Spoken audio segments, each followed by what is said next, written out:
we heard that you have achieved the best new course of the world, and also the best course in Vietnam. So congratulations to you. Thank you. So can you share with us about the goals and your objective at the first place? Do you think that is that the objective that you put at the first place, or you just do it on your way? Achieving awards like that is great, because it means everything you've been doing is being recognised by people in the industry. So it's always nice to receive awards, but it's not the only reason that we try so hard. We understand that this golf course is somewhere really special, something really special. And it's so special that once we got here, we realised that there's every opportunity that if this golf course lives up to what it could be, more people around the world can know about Vietnam and Vietnam tourism. So we use it as a window shop into Vietnam. Yeah, I see. So in your course, how you define the service quality that you provide to customer? Service at a golf course is quite special, because you're already off to a good start in golf, because people are there to have fun. Yes. It's harder to create service at a bank, it's harder to create service at a real estate agent or somewhere a bit more serious, but at a golf course, although serious, people already are coming to have fun. So we get the people coming through the door already excited. It's our job to keep them excited and keep them happy the whole day. So I always talk to my team, and I've got almost 300 staff, that when the customer comes through the door, we pass them around, and it's the ability to pass the customer from their entry experience to the front office girls, pass them to the locker room staff, pass them to the golf shop staff, pass them to the caddies, pass them to the golf course, and then pass them back. Yeah. So if my team are working well together, they know exactly when Huang's turning up to the front door, they know when he's going to the locker room, they know when he's going to the golf course, because we all interact. If they're not working together, that's where the customer then becomes floating in between departments, and they can turn the wrong way, or they can see the wrong thing, and their excitement drops. So I make sure that my team sees the customer, welcome to Ho Tram, make sure they see the girls at the front office, they're welcoming, make sure everything's ready in the locker room. So it's all about preparation and communication for me. Yeah, I see. So the process, the experience, you create the process experience for customers. So when they come to the door, and then from that they feel, very different. Correct. From the beginning until. Correct. We're fortunate because again, golfers are coming here to have fun. There's not 30 or 40 coming through the door at one time, so we can create a personalised approach with people. My team are trained and learn on all the customers' names, their likes. They know the customer likes orange juice without ice. They remember that the member doesn't like tea, they like coffee, and those sorts of things just add to the experience of the person. And same with the caddies. I mean, the caddies have 18 holes with the customers, 5 hours with the customer. That's a long time to be right beside someone. Yeah. So they've got a pretty big duty to make sure that the golfer stays happy. Yeah, They feel like they're cared for. Yeah, so caddy is the have the most time interact with the Absolutely. customer in the golf. Absolutely. The big thing with the caddies that I've done since I've been here 9 years is my caddies always have an interest in golf. They play golf. And when they're in the game, they make themselves part of the game, not just servicing the customer. If they're just servicing the customer, that's 5 long hours to be in the sun. Yeah. But if they're with you and they're having a good game with you, then some people may say that that's them trying to earn more tips or something like that. But that's a great byproduct of good service. But if they're out there genuinely happy that you're playing well, or genuinely sad or empathetic if you're not playing well, then it makes it a lot easier. And I've taught them that makes the time go quicker. We all know that when we're doing something we love, time goes quicker. Yeah, I think that's make your caddies very different from other guys. Correct. Okay. So in terms of training, so what do you think about Vietnam? I mean, in the service in general, and what you try to make your staff, Vietnamese staff, is Sure. different with other.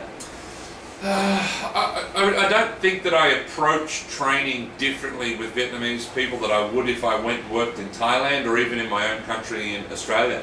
Training is training, and the one thing that people have to do is, like the first part, they've got to love what they're doing.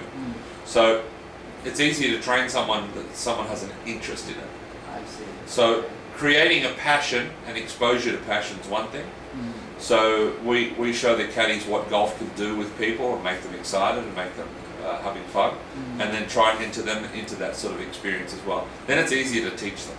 If you're just teaching something to someone like military, it's very difficult to get them engaged. We make it a little bit more fun, make it a little bit more interactive, and try and build that passion up with them. Yeah, I see. So is there, I mean, can you share with the key challenges that you face when you train your staff for this? Probably language is still the first and foremost challenge when it comes to training, making sure that we're quite a diverse company when it comes to inbound tourism. We have a lot of Chinese, we have a lot of Japanese, we have a lot of English speaking, and we have a lot of Vietnamese. So it's tough to divide the time up to train the staff on to learn one language really well or 4 languages partly well. So I would say probably getting the time to teach the girls Chinese enough, Japanese enough, Korean enough, and English more. That's probably, I would say, the only challenge. So is there, I mean, the personality, I mean, Vietnamese people, I see, most of them is shy to participate in any activity. So is there any issue with that? I wouldn't say shy. I haven't come across that so much. Maybe a little reserved, lacking of confidence. But once they're trained and they feel like they know it, I think the Vietnamese have a wonderful ability to show their care and their service. I think the one thing that I've seen in the years here that I've been working with Vietnamese over 9 years is the honesty. The honesty when it comes to service. And that could be good and bad in service. The answer to a question may very well honestly be no. But we know that in service we shouldn't say no. So sometimes the Vietnamese will say, no, I don't have that. So the learning of just the finer edges of the service is growing, and I think growing at a pretty good rate here in Vietnam.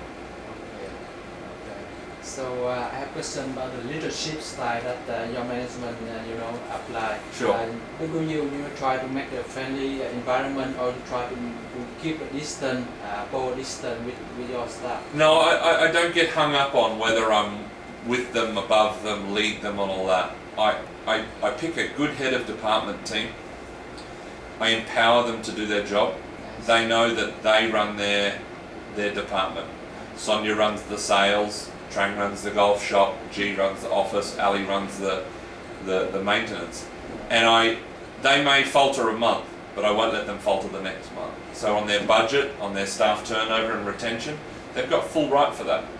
I play backup. So if anything, I'm a supporting manager. I empower them. I'm fair and firm. Most important is honest. I keep it very simple with my team. That they've got to just do their job as hard as they can. Find the individuals that work hard for them, protect and support them. Ones that don't, do everything you can, and then if you can't, maybe that's not the right position for them, and try and work on something different for the ones that don't perform for them. But I don't work in authoritarian and yelling and ordering them to do things. That's not how I work. I see. Okay. So, Dr. Chedat, do you have any question for me? Yes, would be more a question about the cultural issue. Okay? Thailand, I live in Thailand, so when we think about Thailand, we think about the land of smile, we think about friendly people, service. But we are not thinking like this when we think about Vietnam. So I just want to know about your first experience when you joined Vietnam here. What was the obstacle, or what was wrong about the Vietnamese culture that doesn't fit with service, if any? Yeah, I'd say I disagree a little bit with that. I've been and worked in Thailand, and I understand the land of 1,000 smiles and the service. I felt a difference in Vietnam, but not necessarily a negative difference. Yeah. again, I felt there was more of an honesty approach to service, which was the Vietnamese will do everything they can to give you the service. Yeah. Of course, there's exceptions, but there's exceptions in Thailand and Yeah, everywhere. everywhere. Yeah. So the land of 1,000 smiles and the welcome of Thailand is nice. Yeah. But at the end of the day, a lot of that is not superficial, but it's the front part. The actual getting the service done is the most important thing. Yeah. You can greet someone with a wonderful smile and sawadi cup and something, but nothing happens. Where I'm looking for the customer to get the result, whether it's the answer to their question, a good feeling, a good day. And I think the Vietnamese are ahead of a lot of the surrounding countries when it comes to getting the job done. Yeah. The front, what we call superficial, the front, maybe that's something that over time Vietnam can look at polishing up. Yeah. The friendliness approach to customers. Yeah. That's maybe something that could look at, but again, I'm quite happy with what I see in Vietnam. Yeah. Okay. Yes. So thank you very much, Ben. Okay, pleasure. So Thank you very much. My for- pleasure, absolutely. very happy.